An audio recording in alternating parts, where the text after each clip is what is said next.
January or February 21. So COVID year, Super Bowl in Tampa, Tom Brady. I'm like, Ship 30's just starting to work. I'm like making a little bit of internet money. I'm like, all right, like Shawshank, I know I'm going to leave this Wall Street job. Like, should I just drop this money on these tickets? And I was looking at the market. I'm like, yeah, they're like $9,000. Shit. Fuck, that's like a chunk of what I had at the time. And I remember sitting there watching Stripe notifications come through the day before the Super Bowl. I was like, this is a massive bet on yourself that you're going to be able to continue to build whatever it is you're building on the internet. I love it. So I went the next morning, took out $10,000 in cash, went to the Super Bowl with no ticket at 4 p.m., 6:30 kickoff, and just had $10,000 and said, I'm going to find 2 tickets. And Chandler was with me. We end up, I'm like in the thick of it. Like scalpers, everyone going around me. I'm like, I got this guy on the phone. I got like 2 cell phones in my hand talking to those people. I'm like, I'm finding my way in this game for $10,000 cash.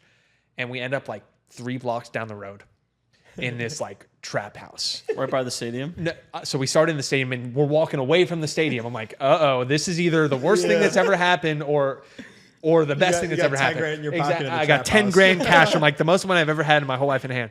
And we're sitting there and he's like, oh yeah, that'll be $10,000 too. Like it actually ended up being more. So I had to Venmo him more. They were $6,800 each. And so gave him the cash, dropped Venmo in his thing. He puts it on our phone. I'm like, this has to be real. Please be real. And so we walk to the game from there like, well, man, the cash is gone now. So either these tickets are real and we're going to get in. And or we resell to the next person. I didn't think about that. Or some other suckers lose this one. And I still remember when that ticket turned green and I went in the game. It was the biggest sigh of relief I ever had. Now I can say, like, tell this story. The fact that Tom lost I say Tom, like Tom Brady. He lost my good friend Tom. I saw him play Tampa guy. Yeah, Tommy boy. Yeah, he lost the fact that they won that one at home. I got to see it, and then they lost the next week or the next year, and then he retired. So I went to his last one in Tampa. That's amazing. Single best dollar I've ever spent on anything. And like that's so crazy because it's hometown favorite team and still in NFL history the only team to ever win Super Bowl. What happened after the game? Did you and Chandler just like go ham? We went. So I actually caught COVID at a party after going the whole year in New York, in Florida, nothing. The next 2 days, woke up like sick as hell. It's like, damn it, worth it. Exactly. Worth it for sure. Chandler was telling me he's like, I was on like such a high. Yeah, I don't even remember what I did. It was unreal. What a game. There's like the touchdown during the game, like the pandemonium. You must have like been floating. We bought legit tickets. We were 4 rows up in the end zone. So like the game winning interception, they picked it off, and then the whole defense came over and they did like the whatever, and then Fournette's last touchdown was right in our end zone.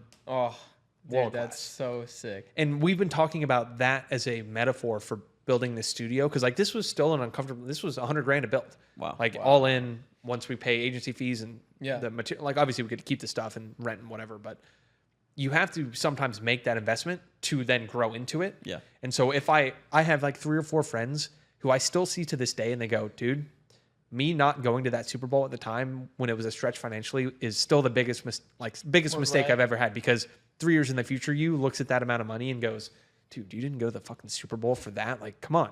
So it's always a bet on yourself. And that's how I think about this studio too is $5,000. Exactly. Like a morning in Stripe. Yeah, exactly. Right. If you're playing the game right. Yeah. But at the time, no, that wasn't, so anytime it's like when you rent a nicer apartment, you're not going to move into that apartment and then stop working hard. You're going to work way harder because you're like, look at this place. I have to fucking get after it. And so that's every first of the month. And that's why I said to you guys, like, get over here and film here because we got to put this place to use at this point, Yep. Absolutely. Hey guys, if you enjoyed this short clip, check out the full interview here. And if you want to see more clips from this episode, check it out right here.